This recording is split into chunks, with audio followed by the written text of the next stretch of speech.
Some decisions change everything. When Ethan Reyes saw the woman in the torn wedding dress standing alone on that rain-soaked highway, he could have simply driven past. After all, a widowed father with a 6-year-old daughter has enough complications without stopping for strangers. But Ethan had always been the kind of man who helped people in need. It's what his late wife would have done. What he didn't know was that Alessia Romano had just fled the altar of the most dangerous Mafia wedding in Venice's history, carrying secrets that could destroy an entire criminal empire. What started as a simple act of kindness would thrust this small-town mechanic into a world of organized crime, forcing him to protect not just his daughter, but the woman who would change both their lives forever. But when love collides with loyalty and ordinary people face extraordinary danger, how far would you go to protect the ones you've grown to love? Before we jump back in, tell us where you're tuning in from, and if this story touches you, make sure you're subscribed, because tomorrow I've saved something extra special for you. The alarm clock's shrill cry pierced through Ethan Reyes' fitful sleep at 5:30 in the morning, just as it had every weekday for the past 2 years. He reached over to silence it, his calloused hand briefly touching the empty space where Sarah used to sleep. The indent in her pillow had long since faded, but the habit of reaching for her remained. "Daddy?" Emma's voice drifted from the doorway, her blonde curls catching the hallway light. At 6 years old, she still padded into his room most mornings, clutching her worn stuffed elephant named Peanut. "Morning, sweetheart," Ethan said, sitting up and opening his arms. She climbed onto the bed, snuggling against his chest. These quiet moments before the day began were precious to him, just the two of them, before the world demanded their attention. "Can we have pancakes today?" Emma asked, her green eyes so much like her mother's, looking up at him hopefully. "How about Saturday? Today's a school day, remember? We need something quick." Ethan kissed the top of her head, breathing in the scent of her strawberry shampoo. "But I'll make your favorite cinnamon toast." Emma's face lit up, with a smiley face. "Of course." Ethan smiled, though his heart clenched slightly. Sarah had started the tradition of arranging the cinnamon and sugar into a smiley face on Emma's toast. He'd continued it religiously, even though his artistic skills fell far short of his wife's. They made their way to the kitchen of their modest 2-bedroom house on Maple Street. The morning routine was well rehearsed. Coffee for him, orange juice for Emma, news on the radio turned low. Ethan moved efficiently around the small kitchen, his movements economical and practiced. At 34, he carried himself with the quiet confidence of a man who fixed things for a living, patient, methodical, reliable. "Mrs. Chen waved at me from her garden yesterday," Emma said, settling at the kitchen table with her coloring book. "She had pretty flowers." "That's nice, baby." Ethan glanced out the window at their elderly neighbor's house. Mrs. Chen had been a godsend after Sarah's death, always available to watch Emma when needed, never asking for payment, despite Ethan's insistence. The whole neighborhood had rallied around them, actually. In a town of 3,400 people, tragedy didn't go unnoticed. Millbrook wasn't the kind of place where people locked their doors or wondered about strangers. Nestled in the rolling hills of rural Pennsylvania, it was the sort of community where everyone knew everyone else's business, where the high school football team was front-page news, and where the annual Harvest Festival was the social event of the year. Ethan had grown up here, married his high school sweetheart here, and planned to raise his daughter here. It was safe, predictable, and exactly what a single father needed.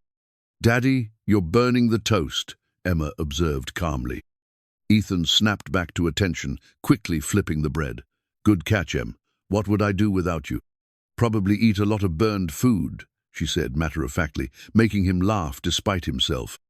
After breakfast, they went through their morning checklist, teeth brushed, hair braided. Though Ethan's technique had improved considerably over 2 years, it still wasn't quite right. Backpack packed. Lunchbox secured. Emma chattered about her upcoming spelling test, while Ethan half listened, his mind already shifting to the day ahead at the shop. The drive to Emma's elementary school took them through the heart of Millbrook. Main Street stretched for exactly 6 blocks, lined with the same brick buildings that had stood for nearly a century. Peterson's Hardware, Murphy's Diner, the First National Bank of Millbrook Hall, of them unchanged since Ethan's own childhood. The familiarity was comforting, like a warm blanket on a cold morning. "Have a good day, sweetheart," Ethan said, as Emma climbed out of his pickup truck at the school.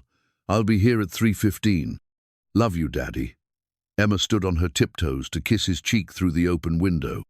"Love you too, baby girl." Ethan watched until she disappeared through the school's front doors, then drove the 10 minutes to Reyes Auto Repair. The shop had been his father's before him and his grandfather's before that. 3 generations of Reyes men had fixed cars, trucks, and farm equipment under the same green metal roof. The sign out front was original, hand-painted in 1952, touched up periodically but never replaced. It said something about permanence, about roots that ran deep. The shop smelled of motor oil, metal, and the industrial soap he used to clean his hands. Ethan flicked on the lights and fired up the coffee maker, settling into the rhythm of another day. His first appointment wasn't until 8, but he liked these quiet moments to review his schedule, check inventory, and mentally prepare for whatever mechanical challenges awaited. The bell above the door chimed at 7:45, and Joe Martinez walked in, holding a cup of coffee from Murphy's Diner. "Morning, Ethan. How's Emma?" "Growing too fast," Ethan replied, wiping his hands on a rag. "What's the verdict on your transmission?" Joe was the local insurance agent, a good man who'd helped Ethan navigate the paperwork nightmare after Sarah's accident. Their friendship had deepened in the months that followed, built on shared coffee and Joe's patient listening as Ethan worked through his grief. "Actually, she's running fine now. Whatever you did worked." Joe leaned against the counter. "I wanted to talk to you about something else, though. My cousin Maria is coming to visit next month. She's a teacher, divorced, really nice. I thought maybe you two could meet for coffee." Ethan's hands stilled on the rag. This conversation had been happening more frequently lately, well-meaning friends trying to set him up, suggesting it was time to move on or get back out there. The advice always came from a place of love, but it felt premature, disloyal somehow. "Joe, I appreciate the thought, but—" I know. Too soon." "But Ethan, it's been 2 years. Sarah wouldn't want you to be alone forever. Emma needs her father to be present and focused on her, not distracted by dating." Ethan's voice carried a note of finality that Joe recognized. "All right, but if you change your mind, just let me know." Joe finished his coffee and headed for the door. "Oh, and Mrs. B, 64, the door. Patterson wants to know if you can look at her Lincoln this afternoon. Something about a squeaking noise." The day passed in its usual pattern. Diagnose, repair, explain, bill. Ethan's hands were steady on the tools, his mind focused on the mechanical problems in front of him. There was something satisfying about fixing things, about taking something broken and making it whole again. If only life's problems could be solved as easily as a faulty alternator or a clogged fuel filter. At 3 o'clock, he cleaned up and headed to the school. Emma was waiting by the flagpole, her backpack slung over one shoulder, chatting with her teacher, Mrs. Rodriguez. "Hi, Mr. Reyes," Mrs. Rodriguez called out. "Emma did wonderful on her spelling test today. Perfect score." "That's my girl." Ethan ruffled Emma's hair as she beamed up at him. "Ice cream to celebrate?" "Can we go to Scoops?" Emma asked, referring to the local ice cream parlor. Of course. They made their way to Scoops, where Emma ordered her usual strawberry with rainbow sprinkles, while Ethan opted for coffee flavor. They sat at one of the small tables by the window, watching the late afternoon foot traffic on Main Street. "Daddy, do you miss Mommy?" Emma asked suddenly, her spoon halfway to her mouth. The question caught Ethan off guard, as it always did. Emma didn't ask about Sarah often, but when she did, it was usually direct and without warning. "Every day, sweetheart, do you?" "Yeah, but sometimes I forget what her voice sounded like. Is that bad?" Ethan's throat tightened. "No, baby, that's not bad. That's just how memory works sometimes. But you know what? I have videos on my phone where you can hear her voice. We can watch them together whenever you want." Emma nodded solemnly. I drew a picture at school today. It's of our family. She pulled a folded piece of paper from her backpack, smoothing it out on the table. The drawing showed 3 stick figures, a tall one labeled Daddy, a medium one labeled Mommy, and a small one labeled Me. They were standing in front of a house with a chimney and smoke, under a yellow sun and blue sky. "It's beautiful, Em." Ethan's voice was husky. "Should we put it on the refrigerator?" "Yes, but Daddy? In the picture, Mommy looks happy. I think she would want us to be happy too." Out of the mouths of babes, Ethan reached across the table to squeeze Emma's hand. "You're right, sweetheart. Mommy would want us to be happy." That evening, after dinner and homework and Emma's bath, Ethan tucked her into bed with the usual ritual. 3 stories, 2 songs, and 1 last drink of water.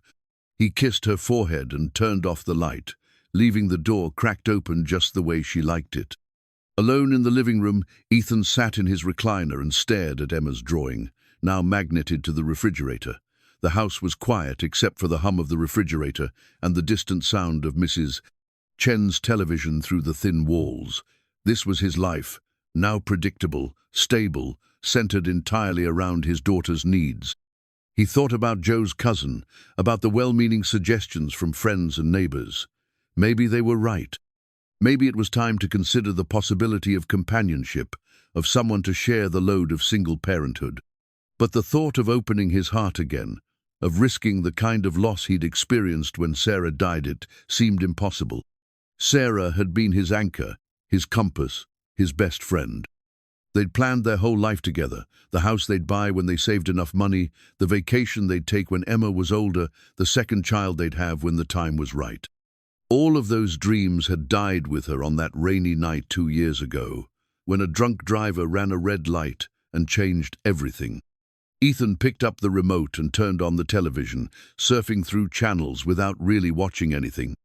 Tomorrow would bring another day of routine, of responsibility, of the careful balancing act that was single parenthood. He'd wake up, make breakfast, take Emma to school, work at the shop, pick her up, help with homework, make dinner, and start the cycle all over again. It was a good life, he told himself, a safe life, a life where he could control most of the variables, where surprises were rare and usually manageable. Emma was thriving, he was providing for her, and they were building new memories together while honoring the old ones. But sometimes, in the quiet moments after Emma had gone to sleep, Ethan couldn't shake the feeling that he was just going through the motions, that somewhere along the way he'd stopped truly living and started merely surviving. The realization didn't come with guilt had done what he had to do for his daughter, but it came with a quiet sadness, a recognition that the man he'd been before tragedy struck had gone dormant, waiting for a reason to re-emerge. He had no way of knowing that tomorrow night, driving home from work in a spring storm, he would encounter that reason standing on the side of Route 9 in a torn wedding dress, and that his carefully constructed world would be forever changed by a single act of kindness. The storm had been building all afternoon, dark clouds gathering like a bruise across the Pennsylvania sky. By 6 o'clock, when Ethan finally locked up the shop, the first fat raindrops were already splattering against the windshield of his pickup truck. He'd stayed late to finish Mrs. Patterson's Lincoln. The squeaking noise had turned out to be worn brake pads, a simple fix that had taken longer than expected. Emma was safe at Mrs. Chen's house, probably helping with dinner or watching cartoons. He'd called an hour ago to let them know he'd be delayed, and Mrs. Chen had assured him there was no rush. Still, he felt the familiar tug of guilt that came with any deviation from their routine. Emma counted on consistency, especially since losing her mother. The radio crackled with weather warnings as Ethan navigated the winding country road between Millbrook and his house. Route 9 was a quiet stretch of asphalt that cut through farmland and forest, the kind of road where you might see more deer than cars on any given evening. The storm was intensifying, rain drumming against the roof of his truck with increasing urgency. That's when he saw her. At first, Ethan thought his eyes were playing tricks on him. Through the grey curtain of rain, a figure stood on the shoulder of the road about 50 yards ahead. As he drew closer, details emerged that made him ease off the accelerator. Long, dark hair plastered to her head, bare arms wrapped around herself, and most startling of all, what appeared to be a white dresser wedding dress. The woman turned toward the approaching headlights, and Ethan caught a glimpse of her face in the dashboard glow. Young, maybe mid-20s, with dark eyes that held a mixture of desperation and fear. She raised one hand tentatively, not quite flagging him down but clearly hoping for help. Every instinct told Ethan to keep driving. A single father couldn't be too careful about strangers, especially not ones encountered under such bizarre circumstances. But as he drew parallel with the woman, he saw her more clearly. The wedding dress was torn at the shoulder and stained with mud, her feet were bare, and she was shivering violently in the cold rain. He pulled over. Rolling down the passenger window, Ethan leaned across the seat. "Are you okay? Do you need help?" The woman approached the truck cautiously, her arms still wrapped around herself. Up close, he could see that she was beautiful, despite her bedraggled, stately olive skin, delicate features, and those dark eyes that seemed to hold secrets. But there was something else, too, a fresh bruise on her left wrist, barely visible beneath the mud and rain. "Eyes, please, could you give me a ride? I'm sorry, I know how this must look." Her voice carried a slight accent, Italian maybe, with cultured tones that spoke of education and refinement. "Where do you need to go?" Ethan asked, his practical side, already calculating distances to nearby towns. "I don't know." The admission came out as barely a whisper. "Somewhere safe. Please, I can pay you. I just need to get away from here." Ethan studied her face, looking for signs of deception or danger. What he saw instead was genuine fear and exhaustion. The storm was getting worse, and leaving anyone out in this weather would be unconscionable, regardless of the circumstances. "Get in," he said, unlocking the passenger door. The woman climbed into the truck with obvious relief, water dripping from her dress onto the fabric seats. She was shivering so hard she could barely close the door, and Ethan immediately turned up the heat. "Here."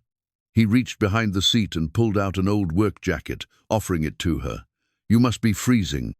"Thank you." She wrapped the jacket around her shoulders, and Ethan noticed her hands were shaking, whether from cold or nerves, he couldn't tell. "I'm Alessia, and I'm sorry for this." "Ethan," he replied, putting the truck in drive. "And don't apologize. Everyone needs help sometimes." As they drove through the storm, Ethan found himself stealing glances at his passenger. The wedding dress was clearly expensive silk and lace, with intricate beadwork that caught the dashboard light. Her hair, even wet and disheveled, had obviously been professionally styled recently. Everything about her spoke of wealth and privilege, which made her current situation all the more puzzling. "Can I ask what happened?" Ethan said carefully. "I mean, you don't have to tell me, but—" "My wedding was today." Alessia's voice was flat, emotionless. "I left." "Left as in?" "As in, I ran. Literally ran from the altar." She let out a bitter laugh. Not exactly the fairy tale ending everyone expects. Ethan wasn't sure how to respond to that. In his experience, people didn't flee their own weddings unless something was seriously wrong. "Are you hurt?" "I noticed." He gestured toward her wrist. Alessia looked down at the bruise, then quickly pulled the jacket sleeve over it. "It's nothing, just cold feet turned into something more serious." They were approaching the outskirts of Millbrook now, streetlights beginning to appear through the rain. Ethan needed to make a decision about where to take her. The nearest hotel was 20 miles away in the county seat, hardly ideal in this weather. The bus station was closed this late. And something about Alessia's demeanor suggested she needed more than just transportation, she needed sanctuary. "Look," Ethan said slowly, "I live here in town with my 6-year-old daughter. It's not much, but you're welcome to stay the night, get dry, figure out your next move. No strings attached." Alessia turned to look at him, surprise evident in her expression. "You would do that? For a stranger?" "My wife used to say that strangers are just friends you haven't met yet." The words came out before Ethan could stop them, and he felt the familiar pang that always accompanied mentions of Sarah. "Besides, I can't in good conscience drop you off somewhere in this storm. Your wife, is she at home? She passed away 2 years ago. Ethan's voice was matter-of-fact, a practiced delivery that discouraged follow-up questions. I'm sorry. Alessia's tone carried genuine sympathy. That must be difficult, raising a daughter alone. We manage. Ethan turned onto Maple Street, his house coming into view. Emma, me daughter, she's at the neighbor's house right now. I'll need to pick her up, but Mrs. Chen won't mind if you come along. As they pulled into his driveway, Ethan caught Alessia looking around nervously, her eyes scanning the street as if expecting to see something or someone. The paranoia was subtle but unmistakable, and it reinforced his growing sense that this was more than a simple case of cold feet. Alessia, he said gently, turning off the engine, are you in some kind of trouble? Real trouble, I mean. She was quiet for a long moment, her hands clenched in her lap. When she finally spoke, her voice was barely audible over the rain. Yes, the kind of trouble that gets people hurt. Ethan felt a chill that had nothing to do with the weather. What kind of people? Dangerous people. People who don't accept no for an answer. Alessia looked at him directly for the first time since getting in the truck. If you want me to leave, I understand. I won't blame you. I shouldn't have put you in this position. For a moment, Ethan considered it. The smart thing would be to drive her to the police station, let them handle whatever situation she'd gotten herself into. He had Emma to think about. Responsibilities that went beyond helping random strangers. But looking at Alessia's face, the fear, the exhaustion, the desperate hope that someone might show her kindness, he knew he couldn't turn his back on her. We'll figure it out, he said finally, one step at a time. The relief in her eyes was immediate and profound. Thank you. I promise I won't stay long, just until... Her words were cut off by the sharp buzz of a cell phone. But it wasn't Ethan's phone ringing, it was coming from somewhere on Alessia. She went rigid, her face draining of color as the sound continued. That's not my phone, she whispered. I threw mine away hours ago. The buzzing stopped, then started again almost immediately. Alessia frantically searched the folds of her dress until she found it a small black device tucked into what remained of a hidden pocket. The caller ID showed only a number, but her reaction suggested she knew exactly who it was. They found me, she breathed. They're tracking me somehow. Without hesitation, she rolled down the window and hurled the phone out into the storm. It disappeared into the darkness with a splash. Who's tracking you? Ethan asked. But Alessia was already looking around frantically, her paranoia now in full bloom. We need to get inside, now, and turn off all the lights. She was already opening her door, moving with sudden urgency. Please, Ethan. For your daughter's sake, we need to disappear. As they hurried toward his front door through the driving rain, Ethan couldn't shake the feeling that his simple act of kindness had just pulled him into something far more dangerous than a runaway bride's emotional crisis. The wedding dress, the fear, the mysterious phone, all of it, pointed to a story much more complicated than Alessia had told him. But it was too late to turn back now. For better or worse, he'd chosen to help her, and that choice would change everything. The next morning dawned clear and bright, as if the previous night's storm had washed the world clean. Ethan woke to the smell of coffee and something else, bacon. He'd been living on instant coffee and cereal for so long that the aroma of a proper breakfast seemed almost foreign. He found Alessia in his kitchen, moving with quiet efficiency as she prepared what looked like a feast.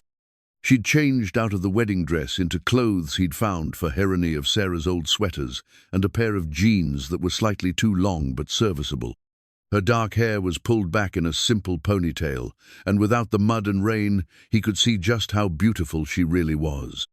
"Good morning," she said softly, not wanting to wake Emma. "I hope you don't mind. I wanted to do something to thank you." "You didn't have to," Ethan began, but she held up a hand. "Please, let me do this. It's been a long time since I've been able to cook for someone who actually wanted to eat my food." There was something in her tone that suggested layers of meaning beneath the simple statement. Ethan poured himself coffee from the pot. She'd made a real coffee, strong and aromatic, and watched as she flipped bacon with practiced ease. "You're good at this," he observed. "My grandmother taught me before she died. She said a woman should know how to feed the people she loves. Alessia's smile was tinged with sadness, though I haven't had much opportunity to practice in recent years. Before Ethan could ask what she meant, Emma appeared in the doorway, rubbing sleepy eyes and staring at Alessia with open curiosity. "Daddy, who's the lady?" "Emma, this is Alessia. She's—" Ethan hesitated, unsure how to explain the situation to a 6-year-old. "She's staying with us for a little while." "Are you a princess?" Emma asked Alessia directly, with the blunt honesty that only children possessed. Alessia laughed, a genuine sound that transformed her entire face. "Why would you think that? You were wearing a princess dress last night. I saw you from Mrs. Chen's window." "I was wearing a special dress, that's true. But I'm not a princess, just someone who needed help, and your daddy was kind enough to provide it." Emma seemed to accept this explanation readily enough, climbing onto her usual chair at the kitchen table. "What's for breakfast?" "Well," Alessia said, setting plates on the table, "I made bacon, scrambled eggs with cheese and pancakes. I hope that's okay." Emma's eyes went wide. Pancakes on a school day? Ethan felt a stab of guilt. Emma's excitement over a proper breakfast highlighted just how inadequate his own efforts had been lately. "Special occasion," he said lamely. "They smell wonderful," Emma said politely, then looked at Alessia with the direct gaze that children used when they were sizing up adults. "Are you going to be my new mommy?" The question hung in the air like smoke. Ethan felt his face burning, while Alessia handled it with more grace than he would have managed. "Oh, sweetheart, that's not. I'm just visiting for a little while. Your daddy and I are friends, that's all." "Okay," Emma said, apparently satisfied. "Can I have syrup on my pancakes?" The crisis passed. They settled into breakfast. Ethan found himself watching Alessia interact with Emma, noting how naturally she seemed to adapt to a child's conversational style, how she listened seriously to Emma's chatter about school and friends, and the upcoming field trip to the Science Museum. "You're good with kids," he commented when Emma went to brush her teeth. "I've always wanted children," Alessia said quietly, beginning to clear the table. "But my life, it wasn't set up for that kind of happiness." Again, the hint of something darker beneath the surface. Ethan was beginning to understand that Alessia's story was more complex than a simple case of wedding day nerves. After dropping Emma at school with Alessia riding along, wearing a baseball cap and sunglasses that Ethan didn't question, they returned to the house. Alessia had been quiet during the drive, constantly checking the mirrors, scanning the streets. Her paranoia from the night before hadn't diminished with daylight. "We need to talk," Ethan said once they were inside. "Really talk. If you're staying here, even temporarily, I need to understand what I'm dealing with." Alessia nodded, settling onto his couch with a cup of coffee cradled in her hands like a shield. "You're right. You deserve to know." She was quiet for so long that Ethan wondered if she'd changed her mind. When she finally spoke, her voice was carefully controlled. "My fiancé, his name is Marco Romano. His family owns restaurants, hotels, import businesses throughout the Northeast. Very successful, very wealthy, very traditional." The way she said traditional made it clear she meant something more sinister. "Traditional how?" "The kind of traditional where women don't have opinions, where marriages are business arrangements, where questions aren't tolerated." Alessia's grip tightened on her coffee mug. "I thought I could handle it. The money, the status, the security, it seemed worth the trade-offs." "What changed?" "I overheard a conversation 3 days before the wedding. Marco and his cousin were discussing a business dealer shipment coming in from overseas.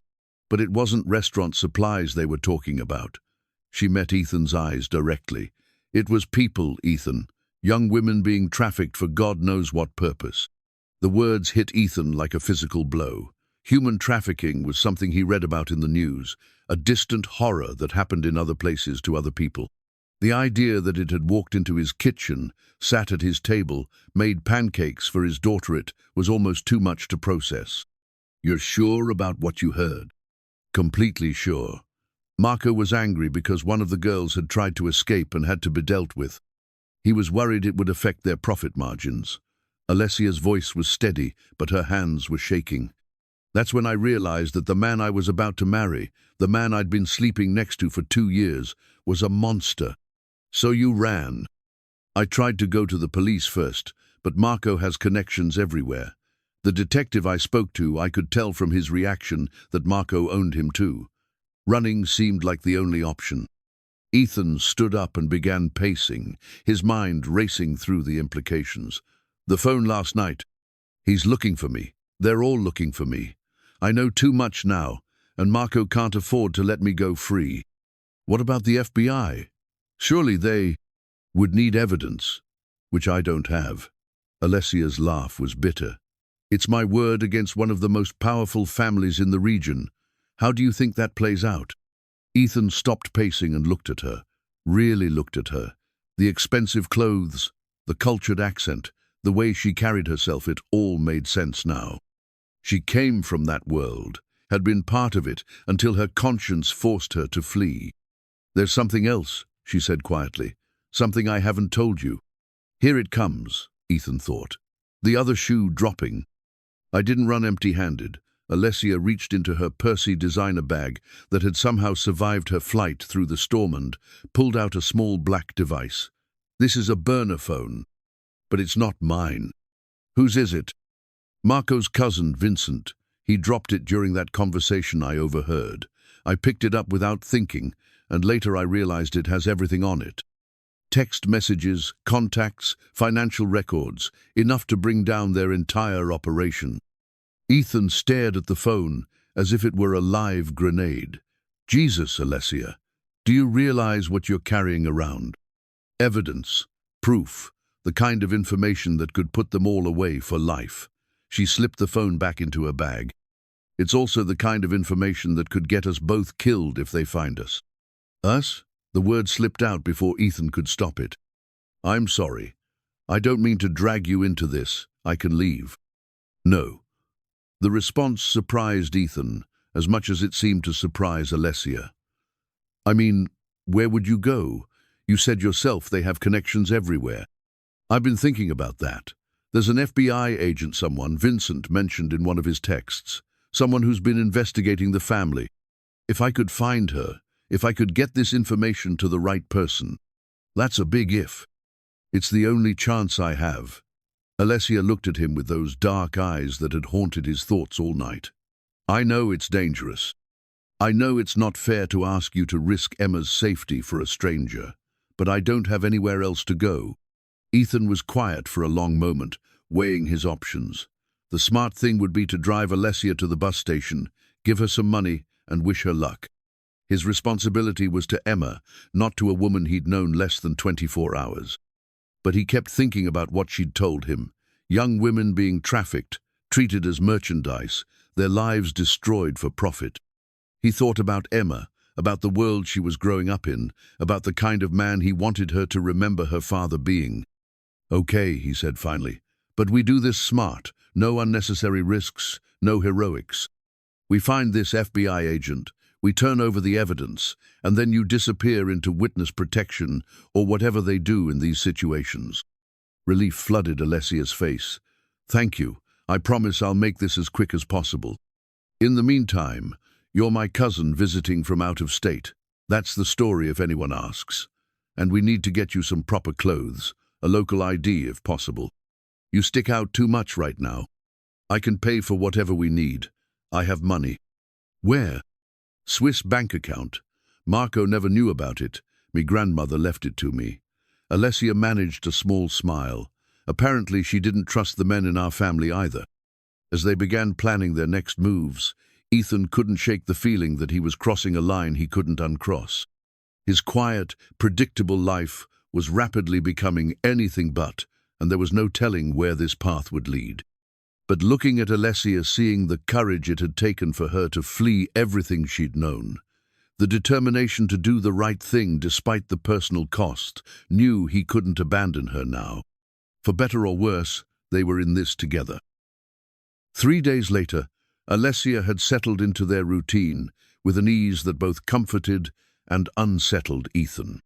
She helped Emma with homework, prepared meals that were actually nutritious, and had somehow convinced his daughter that vegetables could be delicious if prepared correctly. Watching them together felt natural in a way that caught Ethan off guard. "Daddy, can Alessia come to my school play?" Emma asked over dinner on Thursday night. They were eating Alessia's homemade lasagna, and Emma had already requested the recipe to share with her teacher. "When is your school play, sweetheart?" Alessia asked before Ethan could respond. "Next Friday. I'm playing a flower in the spring pageant. Mrs. Rodriguez says I have the best petals in the whole class." Ethan felt the familiar tug of emotion that came with these moments' pride in his daughter, mixed with sadness that Sarah wasn't there to share them.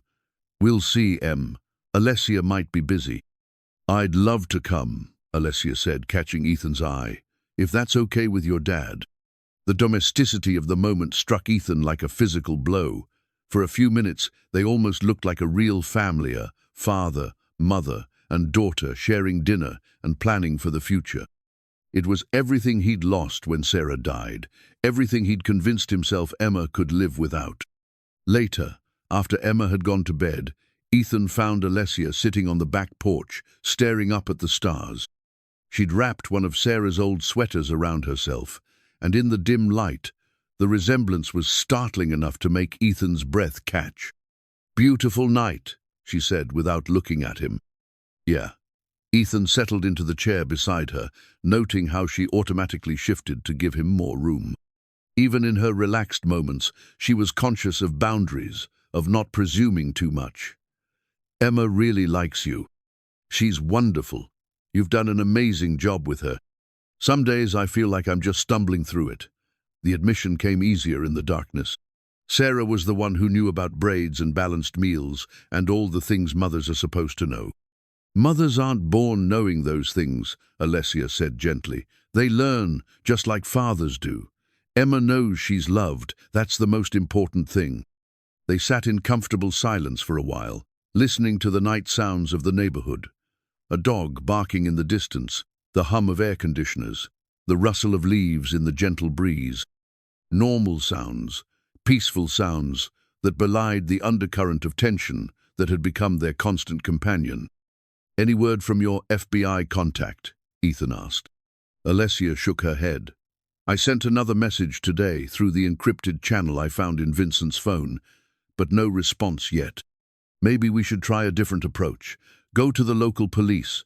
Explain the situation." "No." Alessia's response was immediate and firm. "Marco has people everywhere, Ethan. Small-town police departments are easy to infiltrate, especially when you have the kind of money and influence his family wields." Ethan wanted to argue, to insist that not everyone could be bought, but the fear in her voice stopped him. She knew that world better than he did, understood the reach of organized crime in ways he could barely comprehend. "How long can we keep this up?" he asked. "I don't know." Alessia's honesty was both refreshing and terrifying.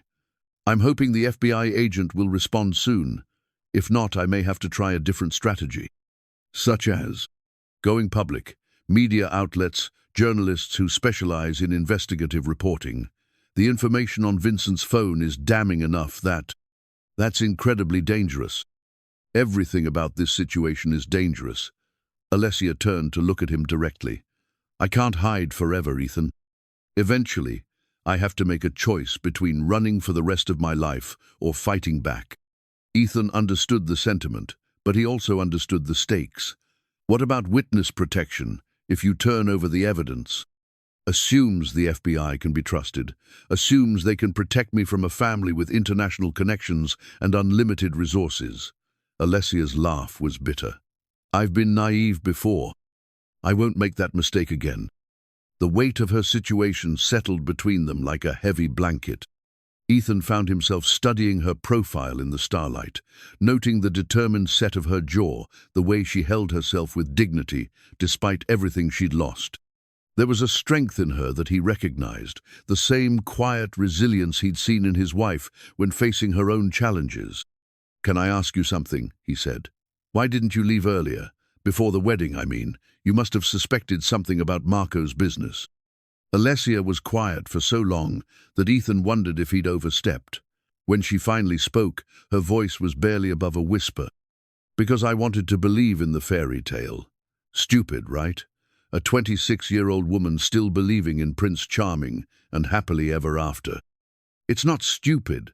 Everyone wants to believe in love. Even you? The question caught Ethan off guard. What do you mean?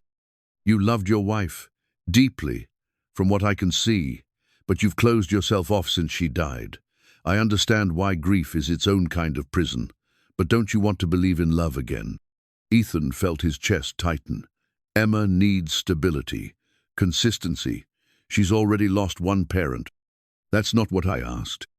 He was quiet for a moment, grappling with emotions he'd kept buried for 2 years. I don't know if I'm capable of loving someone like that again, the idea of risking that kind of loss. I understand. Alessia's voice was gentle, without judgment. But love isn't just about risk. It's about connection, about finding someone who sees the best in you, even when you can't see it yourself. There was something in her tone that made Ethan look at her more closely. In the dim light, he could see that she was watching him, with an expression he couldn't quite read: hope, maybe, or longing. Alessia, I know this is complicated, she said quickly. I know the timing is terrible and the circumstances are impossible. But I need you to know these past few days, watching you with Emma, seeing the kind of man you are, it's been the first time in years that I've felt like myself. Not Marco's fiancé, not someone's possession, just me. Ethan felt something shift in his chest, a wall cracking that he'd built to protect himself from exactly this kind of vulnerability. You're not just someone I'm helping anymore, are you? No. Her answer was simple, honest, terrifying. Are you okay with that? Before Ethan could answer, the sound of a car engine cut through the quiet night. Both of them tensed automatically. They'd learned to be suspicious of unfamiliar sounds, unexpected visitors. The car passed by without slowing, but the moment of normalcy was broken. We should go inside, Alessia said, standing up. It's getting late. But as they walked toward the house, Ethan caught her hand, stopping her at the threshold. For what it's worth, he said quietly, I'm okay with it, more than okay. The smile she gave him was radiant, transforming her entire face. For a moment, the fear and tension fell away, leaving just a woman who'd found something she'd been looking for without knowing she was searching. That night, as Ethan lay in bed listening to the house settle around him, he thought about the conversation on the porch. For 2 years, he'd convinced himself that he was content with his small, safe life, that love was a luxury he couldn't afford, a risk he couldn't take. But Alessia's presence had awakened something in him that he'd thought was dead forever. The timing was impossible, the circumstances were dangerous, and the future was uncertain. But for the first time since Sarah's death, Ethan found himself thinking about tomorrow, not as another day to survive, but as another day to build something meaningful with someone who mattered. In the guest room down the hall, Alessia was having similar thoughts. She'd run from one life only to stumble into another, this one built on kindness instead of control, on choice instead of obligation. Ethan and Emma had shown her what family could be when it was chosen rather than imposed, what love looked like when it was freely given rather than demanded. The danger was still there, lurking at the edges of their newfound happiness like storm clouds on the horizon. But for tonight, in this house full of warmth and acceptance, Alessia allowed herself to believe that maybe, just maybe, fairy tales could come true even for women who'd stopped believing in them long ago. Outside, a car made another slow pass down Maple Street, its occupants taking note of the house number, the vehicles in the driveway, the layout of the neighborhood. By morning, they would be gone, but their reconnaissance would be complete.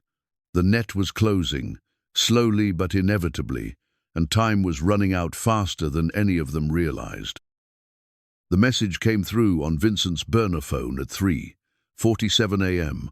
on a Tuesday morning, 2 weeks after Alessia had first appeared on Route 9. Ethan woke to the sound of her sharp intake of breath from the guest room, followed by hurried footsteps in the hallway. Ethan. She stood in his doorway, silhouetted by the hall light, clutching the phone. She responded. He sat up immediately, sleep clearing from his mind. The FBI agent? Agent Maria Santos. She wants to meet. Alessia's voice carried a mixture of relief and apprehension. Tomorrow night, 9 o'clock, at a diner outside Lancaster. She says to come alone. Absolutely not.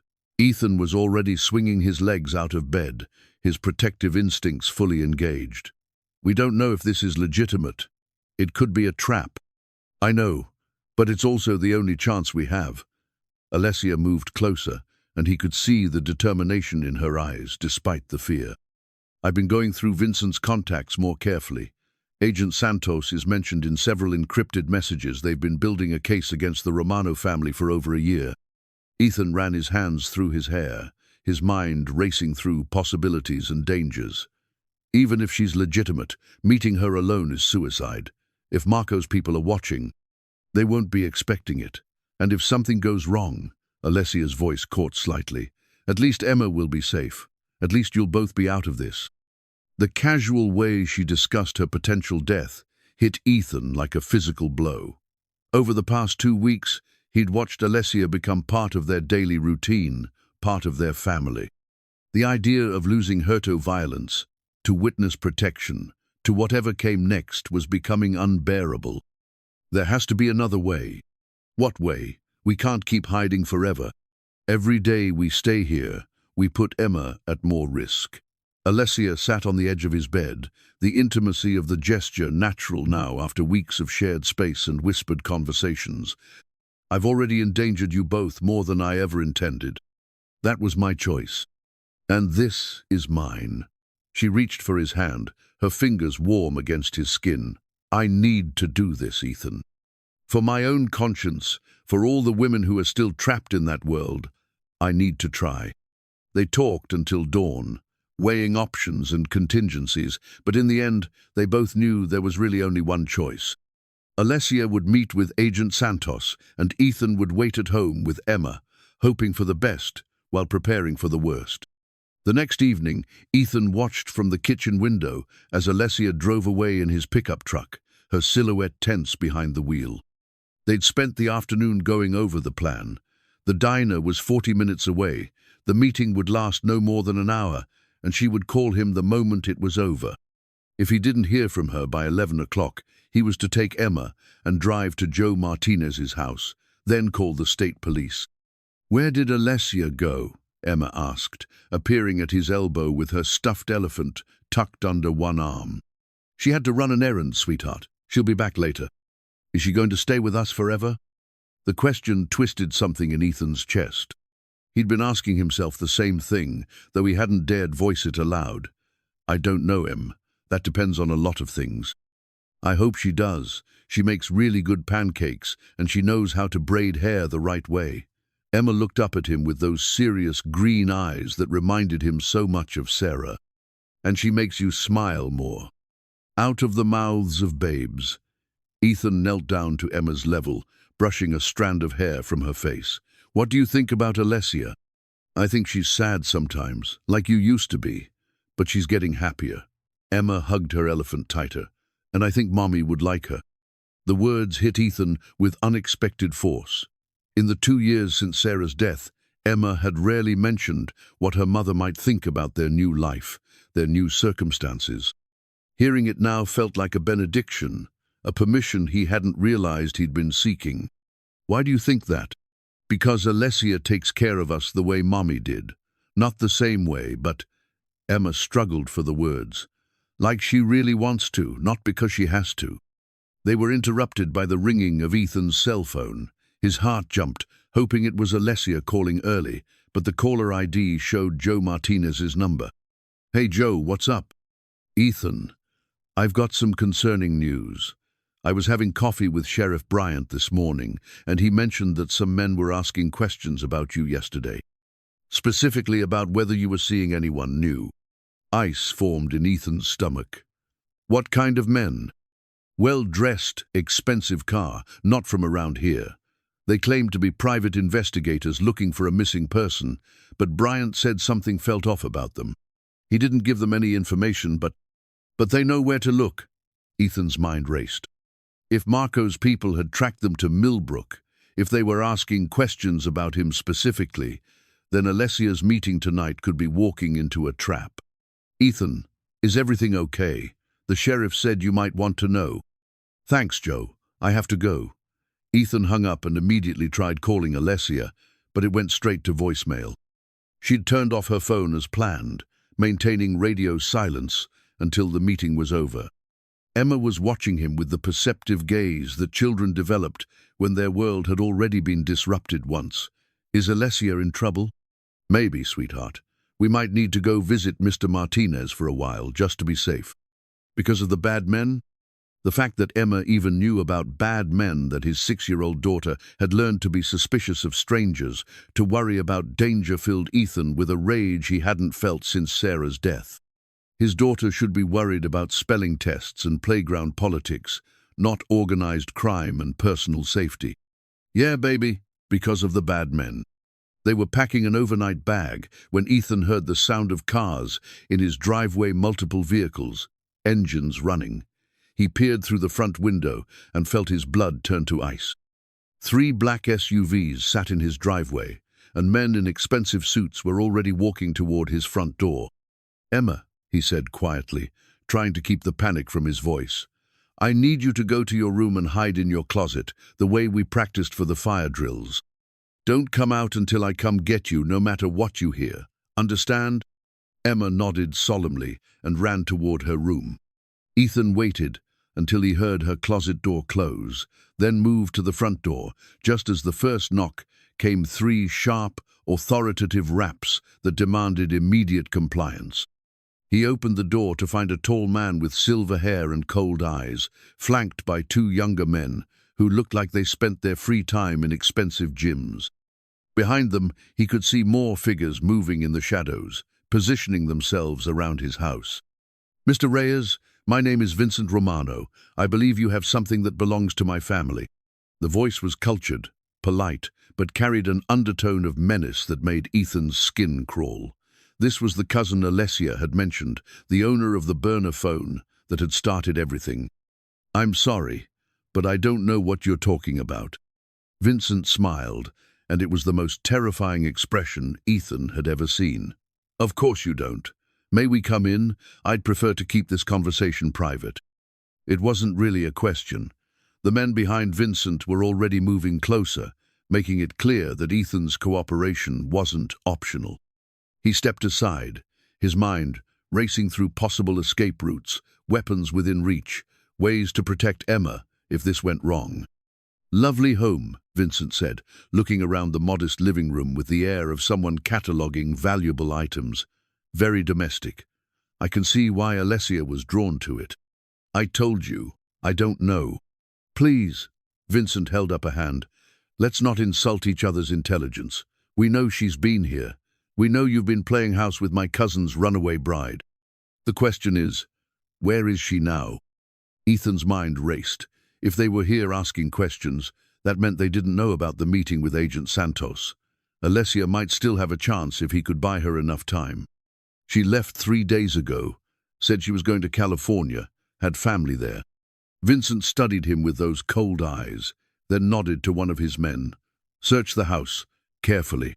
You can't just—" "Actually, we can." Vincent settled into Ethan's recliner, as if he owned it. "You see, Mr. Reyes, Alessia took something that doesn't belong to her. Something very important to my family's business interests. I'm hoping she left it here when she decided to move on." Ethan watched helplessly as the men began systematically searching his home, opening drawers, moving furniture, treating his private space like a crime scene. All he could do was pray that Emma stayed hidden and that they wouldn't find anything that would lead them to Alessia. "She seemed like a smart woman," Vincent continued conversationally. "I'm sure she warned you about the kind of people you were dealing with. Yet here you are, lying to protect someone who's already abandoned you. Why is that?" "Maybe because it's the right thing to do." Vincent laughed, a sound devoid of warmth or humor. "The right thing to do? Mr. Reyes, do you have any idea what my cousin has gotten herself involved in, what she's trying to destroy?" "I know enough." "Do you? Do you know that her actions could result in the deaths of dozens of innocent people, that she's jeopardizing legitimate businesses, legal enterprises that employ hundreds of families? Ethan wanted to point out that human trafficking wasn't exactly a legitimate business, but he kept his mouth shut. The longer this conversation went on, the more time Alessia had to complete her mission. One of the searchers emerged from the kitchen, shaking his head. Another came down from the bedrooms with the same negative result. But Ethan's relief was short-lived when he realized they hadn't searched Emma's room yet. "There's one more room, boss," one of the men said, heading toward the hallway. "No." Ethan stepped forward without thinking. "My daughter's room. She's sleeping." Vincent's expression shifted, becoming predatory. "Daughter, how old?" "6." The word came out as barely a whisper. 6 years old. That's a lovely age, so trusting, so vulnerable. Vincent stood up slowly. "I imagine you'd do anything to protect her." The threat was implicit, but unmistakable. Ethan felt his hands clench into fists, his protective instincts overriding any sense of self-preservation. "Don't even think about it." "Then don't make me." Vincent's voice remained conversational, but his eyes were deadly serious. "Tell me where Alessia is, Mr. Reyes. Tell me what she's planning, and your daughter stays safely asleep in her room." Ethan looked at the man who held his daughter's life in his hands, weighed his options, and made the only choice he could live with. Go to hell. Vincent sighed, as if disappointed but not surprised. "Check the child's room." Ethan's heart hammered against his ribs as Vincent's man approached Emma's bedroom door. Every instinct screamed at him to fight, to throw himself between the threat and his daughter, but he also knew that violence would only escalate the situation. 6-year-old Emma was hiding in her closet, trusting her father to keep her safe, and Ethan would die before he let these men hurt her. The man's hand was on Emma's doorknob when the sound of sirens cut through the night, air-distant but growing closer. Vincent's head snapped up, his casual demeanor evaporating. "What the hell?" "I called the sheriff before you arrived." Ethan lied smoothly. "Told him some suspicious characters were asking questions about me around town. He said he'd send a patrol car to check on us." The sirens were getting louder, and through the front window, Ethan could see flashing lights approaching down Maple Street. Vincent's men looked to their boss for direction, hands moving instinctively toward concealed weapons. "Stand down," Vincent ordered sharply. "We're not here to start a war with local law enforcement." Sheriff Bryant's patrol car pulled into the driveway, followed by a second vehicle. Vincent straightened his tie and smoothed his expression into something resembling respectability, but Ethan could see the fury simmering beneath the surface. "This isn't over, Mr. Reyes," Vincent said quietly. "We'll be in touch very soon." The men filed out of the house with practiced efficiency, disappearing into their SUVs just as Sheriff Bryant reached the front door. Ethan watched through the window as Vincent rolled down his window to speak with the sheriff, a brief, cordial exchange that ended with handshakes and business cards. Then the convoy pulled away, leaving only the lingering scent of expensive cologne and menace. "Everything all right here, Ethan?" Sheriff Bryant asked, his weathered face creased with concern. "Joe Martinez called and said you might be having some trouble. Some men were asking questions around town about me and my family. They showed up here tonight wanting to talk." Ethan kept his voice steady, though his hands were still shaking. "Claimed to be private investigators." "Uh-huh." Bryant's expression suggested he wasn't buying the private investigator story any more than Joe had. "They say what they were investigating." "Missing person case. They thought I might have information about someone they were looking for." "And do you?" Ethan met the sheriff's gaze directly. "No, sir. I told them the same thing." Bryant studied him for a long moment, then nodded slowly. "Well, they seemed polite enough, even apologized for the late hour. But something about them didn't sit right with me." He handed Ethan a business card. "You have any more trouble, you call me directly. Don't wait." After the sheriff left, Ethan locked the front door and rushed to Emma's room. He found her exactly where he'd left her, curled up in the back of her closet, with Peanut clutched against her chest. "Are they gone, Daddy?" "Yes, sweetheart. They're gone." Ethan gathered her into his arms, feeling her small body trembling against his chest. "You did so good, Em, so brave. I was scared." "I know, baby. I was scared too." He carried her to her bed, tucking her in and smoothing her hair. "But we're safe now.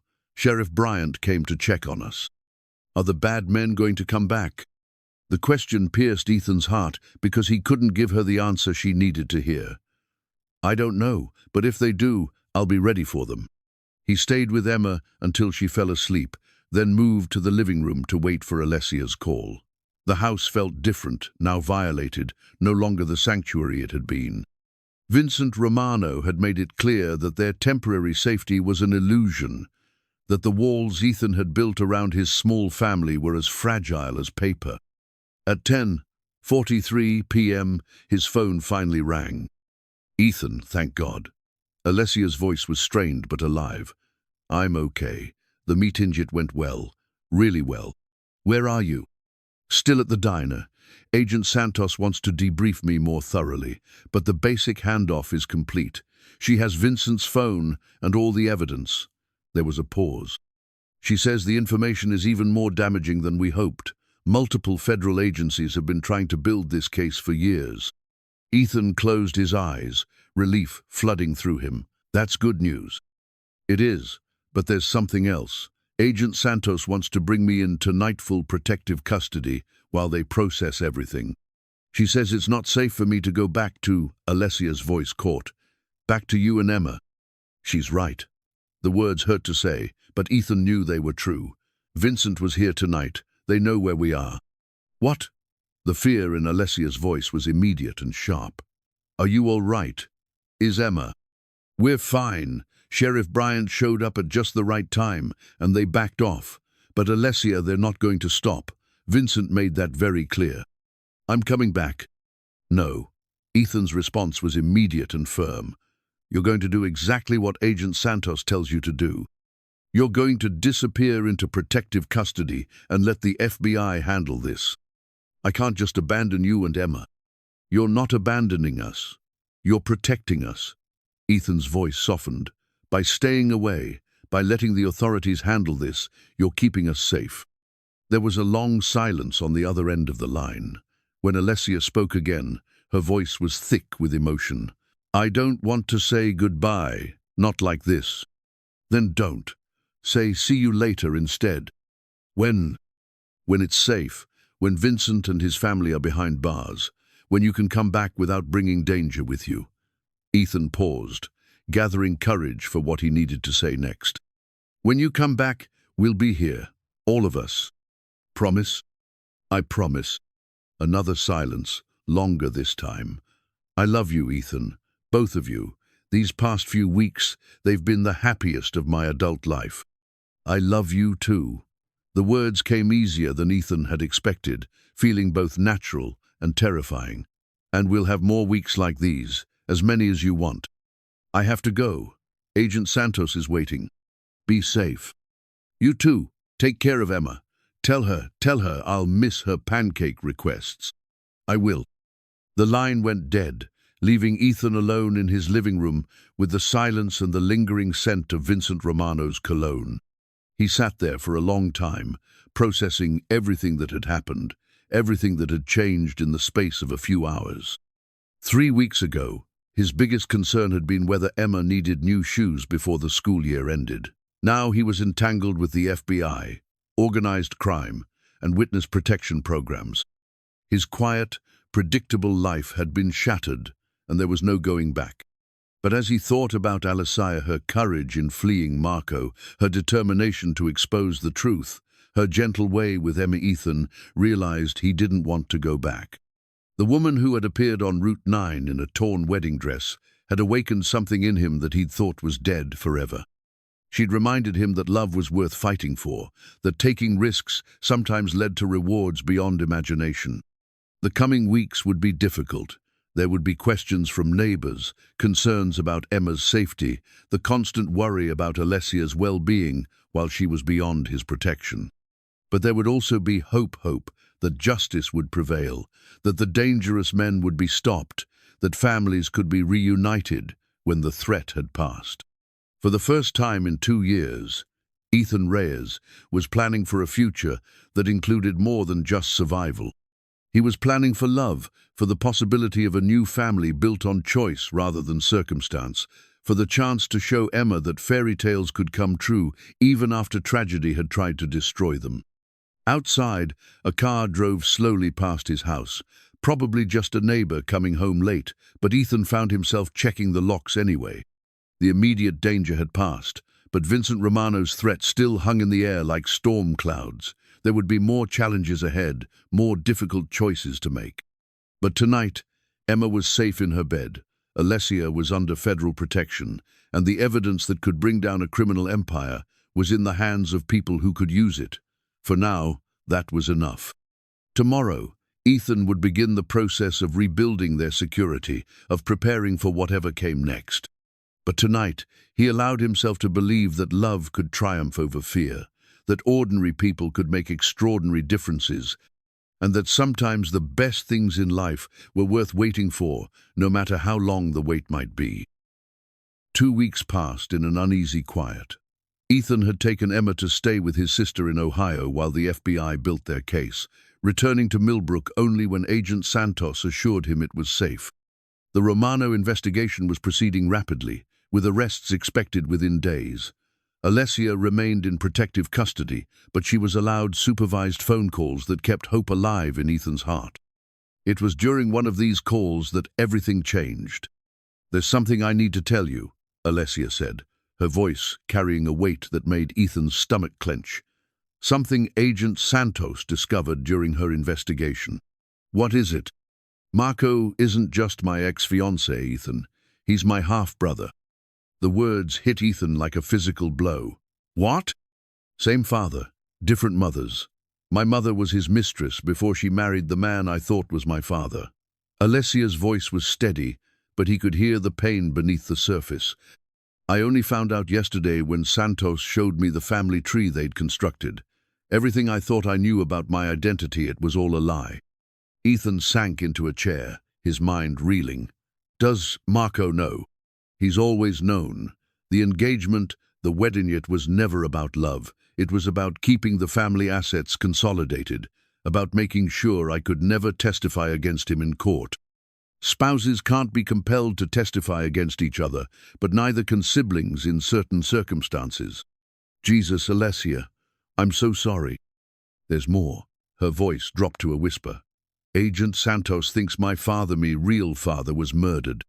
The man who raised me, who I called Dad my whole life, he died in what everyone assumed was a heart attack when I was 16.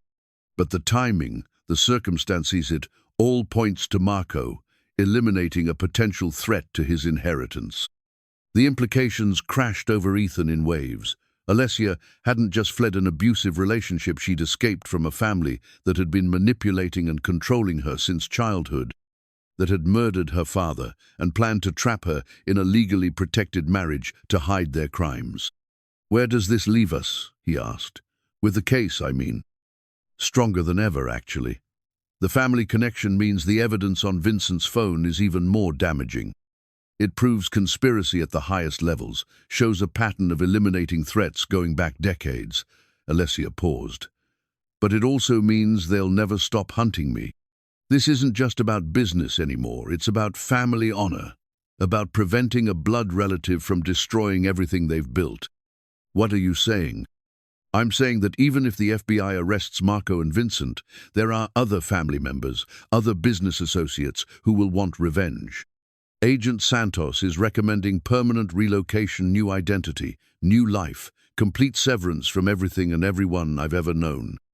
The words hung in the air between them like a death sentence. Ethan understood what she was telling him, that their love story might have no happy ending, that the price of justice might be losing each other forever. "There has to be another way." "Santos doesn't think so. She says the Romano family has a long memory and unlimited resources. Even from prison, Marco could order my death, and someone would carry it out eventually." Ethan was quiet for a long moment, processing the impossible situation. "What do you want to do?" "I want to come home to you and Emma. I want to help her with her homework and make pancakes on Sunday mornings and watch her grow up." Alessia's voice broke. But I can't bring that kind of danger into your lives, not permanently. That's not your choice to make, not alone. Yes, it is, because I love you both too much to risk your safety for my happiness. Before Ethan could respond, Agent Santos's voice came through the phone. Mr. Reyes, this is Agent Santos. I'm sorry to interrupt, but we have a situation developing that you need to know about. What kind of situation? Marco Romano posted bail this morning. He was arrested yesterday on preliminary charges, but his lawyers managed to get him released pending trial. Santos's voice was grim. He's disappeared, vanished from federal surveillance about 3 hours ago. Ethan felt ice form in his veins. What does that mean for us? It means you and your daughter need to be in protective custody immediately. We're sending agents to your location now, and we'll have a team pick up Emma from your sister's house. How did he get bail, I thought? Federal judge who owes the family favors, most likely. We're investigating that angle, but right now our priority is keeping you safe. Santos paused. Mr. Reyes, Marco Romano is facing life in prison based on the evidence Alessia provided. He has nothing to lose now, and every reason to eliminate the witnesses who can put him away. Ethan thought about Emma, safe in Ohio with his sister, unaware that their world was collapsing again. How long do we have? Our best estimate? 6 to 12 hours before he tracks down your current location. Maybe less if he has local help. The sound of cars in his driveway interrupted the conversation. Ethan peered through the curtains to see 2 black SUVs, federal plates this time, but his heart still hammered with the memory of Vincent's visit. The agents are here, Santos said. Go with them. Don't pack anything except essentials. We'll worry about the rest later. As Ethan grabbed his wallet and keys, his mind raced through the implications of this development. Marco was free, desperate, and hunting them. The careful plans they'd made, the hope they'd built for a future together, all of it was crumbling in real time. But as he climbed into the federal agent's SUV, Ethan realized something had crystallized in his mind during the crisis. He loved Alessia not just for who she was, but for the courage she'd shown in fighting back against impossible odds. And if she was willing to sacrifice everything to expose the truth, then he was willing to risk everything to protect her. The game had changed, the stakes had escalated, but the fundamental choice remained the same: run and hide, or stand and fight. For Emma's sake, for Alessia's sake, for the sake of all the women trapped in Marco Romano's criminal empire, Ethan knew which choice he had to make. The convoy pulled away from his house on Maple Street, leaving behind the quiet life he'd built after Sarah's death. But instead of feeling like an ending, it felt like a beginning, the start of the most important fight of his life. In her secure location, Alessia stared at the phone in her hand, knowing that the man she loved was now in the same danger she'd been running from. The irony wasn't lost on her. In trying to protect Ethan and Emma, she'd drawn them deeper into Marco's web than ever before. But she also knew something about her half-brother that Agent Santos didn't, something that might give them an advantage in the battle ahead. Marco's greatest strength, his absolute belief in family loyalty, was also his greatest weakness. And Alessia was about to exploit that weakness in ways he would never see coming. The pieces were moving on the board, old alliances were shifting, and the final confrontation that had been building since her flight from the altar was finally at hand. Blood would call to blood, justice would demand its price, and love would face its ultimate test. The only question now was whether any of them would survive what came next. The federal safe house was a nondescript ranch home in suburban Virginia, the kind of place that neighbors barely noticed and never remembered. Ethan sat at the kitchen table, Emma sleeping in his lap, while Agent Santos spread photographs and documents across the surface like a military strategist planning an assault. Marco's made contact, Santos said without preamble. He wants to trade. Trade what for what? Ethan asked, though he already knew the answer. Alessia for you and Emma. He's given us 12 hours to produce her, or he starts taking out people you care about. Your sister received a visit this morning, very polite, very professional, but the message was clear. Ethan's arms tightened around Emma. She's safe? For now. We've moved her to a secure location, but Marco's resources are extensive. He can reach anyone, anywhere, given enough time. The weight of responsibility settled on Ethan's shoulders like a physical burden. Everyone he cared about was in danger because he'd chosen to help a stranger on a rainy night. The rational part of his mind knew it wasn't his fault, but rationality offered little comfort when his daughter's life hung in the balance. What does Alessia say? She wants to do it. Trade herself for your family's safety. Santos pulled out a photograph of Marco Romano, dark hair, cold eyes, the kind of face that belonged in expensive restaurants and boardrooms rather than criminal enterprises. But we can't let that happen. The moment she's in his custody, she's dead. So what's the alternative? We use her as bait, but we control the circumstances. Draw Marco into a confrontation where we have the advantage, where we can take him down permanently. Ethan studied the agent's face, looking for signs of deception or false confidence. You're talking about putting her directly in harm's way. She's already in harm's way, has been since the moment she decided to run. Santos leaned forward, her expression intense. But here's what Marco doesn't know. Alessia isn't just a runaway bride with stolen evidence. She's been working with us for 6 months. The revelation hit Ethan like a thunderbolt. What? She came to us last October, after she first suspected what Marco was involved in. We've been building this case together, using her access to gather evidence, document transactions, map the entire operation. Santos's voice carried a note of admiration. She's one of the bravest people I've ever worked with. Ethan's mind reeled as pieces of the puzzle clicked into place.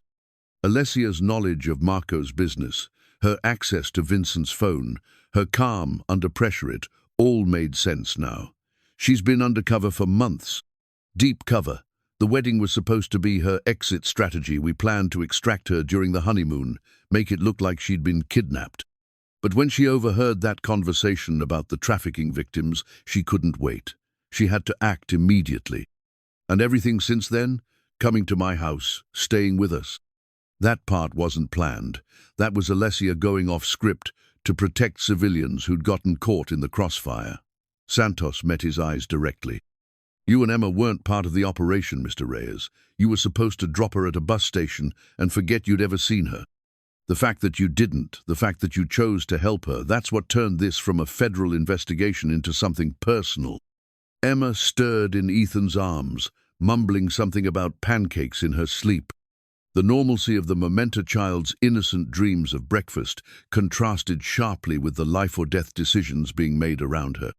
So what's the plan? Santos spread out a map of Millbrook and the surrounding area. Marco's ego won't let him stay hidden for long.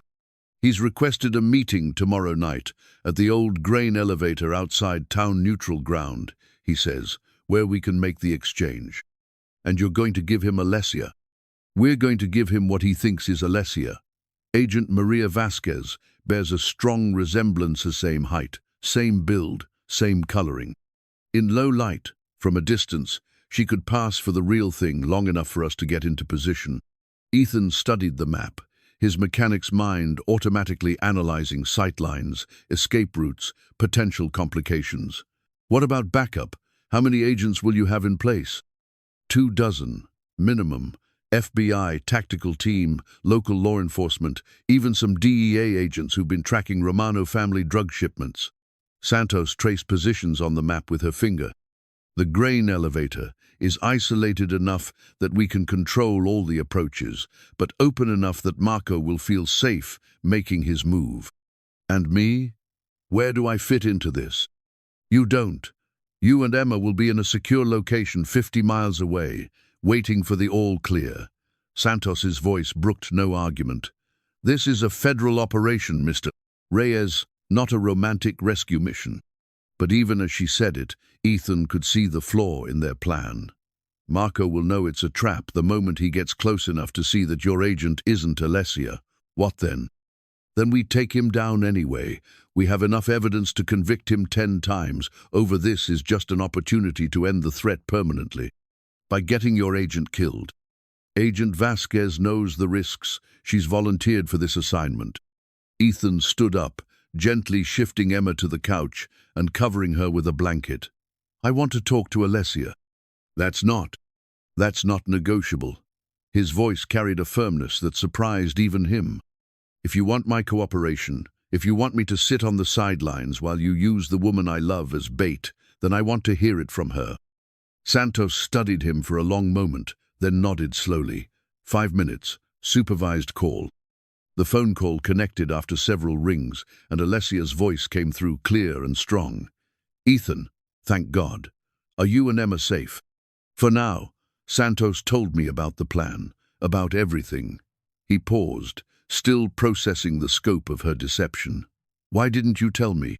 "Because the fewer people who knew, the safer everyone would be. And because," her voice caught slightly, "because I was afraid you'd see me differently if you knew I'd been lying to you from the beginning. You weren't lying about the important things. No, my feelings for you, for Emma, for the life we built together that was all real, more real than anything I'd ever experienced. Then don't throw it away for revenge against Marco. This isn't about revenge. It's about justice. It's about making sure no other women go through what those trafficking victims endured."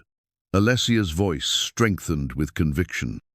"I've been fighting this battle for months, Ethan. I can't stop now when we're so close to winning. And if something goes wrong, if the plan fails, then at least I'll know I tried, and I'll know that you and Emma are safe, that you can build a life together without looking over your shoulders." Ethan closed his eyes, recognizing the steel in her voice that had drawn him to her from the beginning. "I love you. I love you too. Both of you. That's why I have to do this." After the call ended, Ethan found himself staring out the safe house window at the peaceful suburban street. Normal families were having normal evening homework and dinner and bedtime routines that didn't involve federal agents and criminal conspiracies. But as he watched Emma sleep on the couch, her small face peaceful and trusting, he realized that normal was overrated. The past month had shown him that love came in many forms: romantic love, parental love, the love of friends who stood by you when everything fell apart. Alessia had brought all of those into his life, had reminded him that taking risks sometimes led to rewards beyond imagination. Tomorrow night, the woman he loved would face down the demons of her past in a battle that would determine all their futures. And despite Agent Santos's orders, despite the danger and the odds against them, Ethan knew he couldn't just sit on the sidelines and wait for news. Some battles were too important to leave to others, and this was one of them. As Emma slept and Agent Santos coordinated with her team, Ethan began formulating a plan of his own. He thought about the grain elevator, about the terrain around Millbrook that he'd known since childhood, about the mechanical skills that had been passed down through 3 generations of Reyes men. If the FBI wanted to use his hometown as a battlefield, they'd need someone who understood every road, every building, every hiding place within 50 miles. They'd need someone who had as much to lose as Alessia did. "Agent Santos," he said quietly, not wanting to wake Emma, "I want to help." "Mr. Reyes, we've already discussed." "No, you've told me what you think is best. But this is my town, my family, my life that's been turned upside down. I'm not asking to play hero. I'm asking to contribute something useful to an operation that's using people I love as bait." Santos studied him with the calculating gaze of someone who'd learned to read people's capabilities quickly and accurately. "What kind of contribution?" "I know that grain elevator better than anyone on your team. My grandfather helped build it in 1952. My father did maintenance work on it for 30 years, and I've been inside it more times than I can count." Ethan pulled out his phone and showed her a photo from Emma's birthday party last year. They'd used the grain elevator as a backdrop for pictures, the old concrete structure rising like a monument behind Emma's smiling face. "Every entrance, every blind spot, every structural weakness, I know them all." "That's valuable intelligence, but it doesn't require you to be on site during the operation." "What about communications?"